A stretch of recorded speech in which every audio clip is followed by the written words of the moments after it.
नमस्कार, हमारे चैनल में आपका बहुत बहुत स्वागत है। आत्मिक शिक्षा संस्थान वेधशाला में एक प्रश्न आया है नाद के ऊपर में। ये प्रश्न ये है कि इन्होंने पूछा है, काफ़ी दिन से मुझे नाद सुनाई दे रही है, लेकिन नाद को कितना सुने? क्या नाद सुनाई देने पर मंत्र जाप कर सकते हैं? जब ध्यान लगाते हैं तो क्या नाद पर ध्यान लगाएं या मंत्र जाप पर? इन सवालों से बड़ा कन्फ्यूज़न है। प्लीज़ इन सवालों पर वीडियो बनाने की कृपा करें। तो इनका जो प्रश्न है कि नाद जो है वो कितनी देर सुने, और नाद तक लेके आने वाला मंत्र, जिस मंत्र को आपने जपा है, अब वो मंत्र जपना है कि आपको नहीं जपना है, और नाद जो है वो ध्यान लगाना है तो कैसे नाद पे ध्यान लगाएं या अपने इष्ट पे ध्यान लगाएं, अपने गुरु पे ध्यान लगाएं। तो नाद के बारे में बेसिक बात ये है कि जब आपको नाद सुनाई देने लगे, नाद है क्या चीज़? नाद शब्द ब्रह्म है, यानी कि ये खुद ब्रह्म है।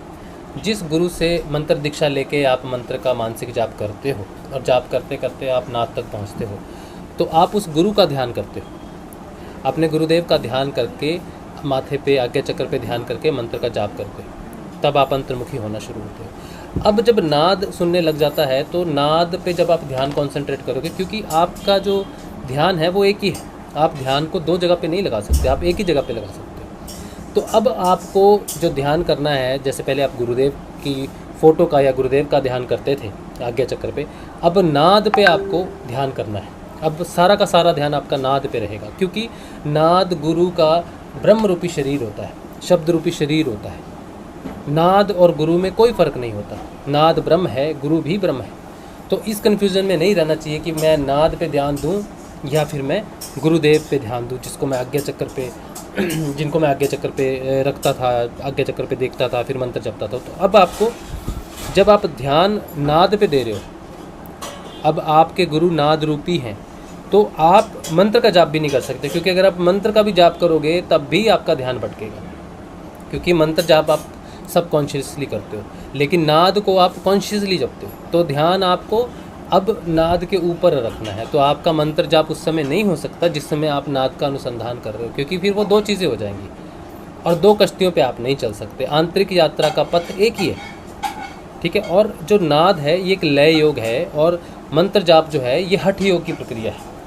इन दोनों के बीच में जब ए-जपा लग जाता है, जो नाद का ए-जपा होता है वो भी लय योग की ही क्रिया है। ए-जपा के बारे में हम एक अगले वीडियो में बात करेंगे कि ए-जपा क्या होता है, लेकिन आप यहाँ पे समझ लो कि अगर आपको नाद सुनाई दे रहा है तो आपने नाद पे ही ध्यान केंद्रित करना है पूर्ण रूप से, जिसे नाद अनुसंधान कहते हैं, जिसके बारे में हम ऑलरेडी बात कर चुके हैं पहले वीडियो में, भाग 4 में। आप उस भाग को, इस पहले वाले वीडियो को देख सकते हैं। ये भाग 5 है, भाग 4 वाला वीडियो आप देख सकते हैं, जिसमें नाद अनुसंधान के बारे में बताया कि नाद का अनुसंधान कैसे किया जाता है। तो यहाँ पर आपको बताया जा रहा है कि नाद पर ही ध्यान देना है। अब गुरु रूपी शरीर है नाद, ठीक है।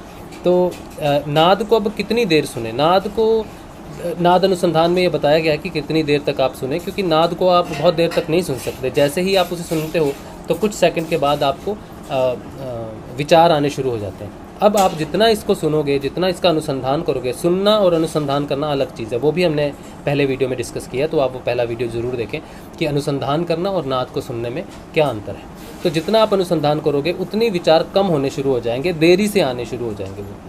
तो आपको नाद के अनुसंधान का समय बढ़ता जाएगा, आपकी चेतना गहरी होती जाएगी, ठीक है। तो नाद को आपने रात को सुनना है, रात को, क्योंकि शांति रहती है, और सोने से पहले आप करवट लेके एक कान बंद करके दूसरे कान से हाथ से बंद करके सुन सकते हो। तो रात को इसको अनुसंधान करना है, वो ज़्यादा अच्छा है। क्योंकि गाड़ी चलाते समय अगर आपको लगता है कि आपकी गाड़ी में आपको आवाज़ नहीं किसी चीज़ की सुनाई दे रही है, और नाद आप हेडफोन लगा के नाद सुनने लगोगे, तो आपको कभी भी कोई काम करते समय नाद को नहीं सुनना है, क्योंकि नाद आपको ध्यान में लेके जाता है, तंद्रा में लेके जाता है। इसीलिए आपको हेडफोन लगा के काम करते समय नाद को नहीं सुनना चाहिए। एक तो वो सुनना और अनुसंधान अलग बात होगी, उससे आपको लाभ नहीं होगा हेडफोन लगाने से। और दूसरी बात, अगर आप उस पर ध्यान दे देते हो हेडफोन लगा के थोड़ी देर के लिए भी, तो हो सकता है कि आपका ध्यान लग जाए, हो सकता है कि आप तंद्रा में चले जाओ, जिससे नुकसान हो सकता है। तो नाद को सुनने का सही तरीका तब है जब आप ध्यान में बैठते हो, या सुबह शाम, जब 2 बार आप ध्यान में बैठते हो, जितनी बार भी आप ध्यान करते हो, उस समय नाद को आपको सुनना चाहिए। ध्यान से पहले दोनों कानों को उंगलियों से बंद करके उसको कॉन्सेंट्रेट करना चाहिए, ठीक है। और या फिर रात को सोने से पहले आपको सोना नहीं है, आपको नाद का अनुसंधान करना है, तो आप अपने 15 मिनट, 20 मिनट या आधा घंटा आप नाद के अनुसंधान के लिए रखो। और जब रात को नाद आपको उठा देगा 2:30 बजे, 3 बजे, 2 बजे जब उठा देगा, तब भी आपको यही करना है कि आपको नाद को सुनते हुए ही वापस निद्रा में जाने की कोशिश करनी है।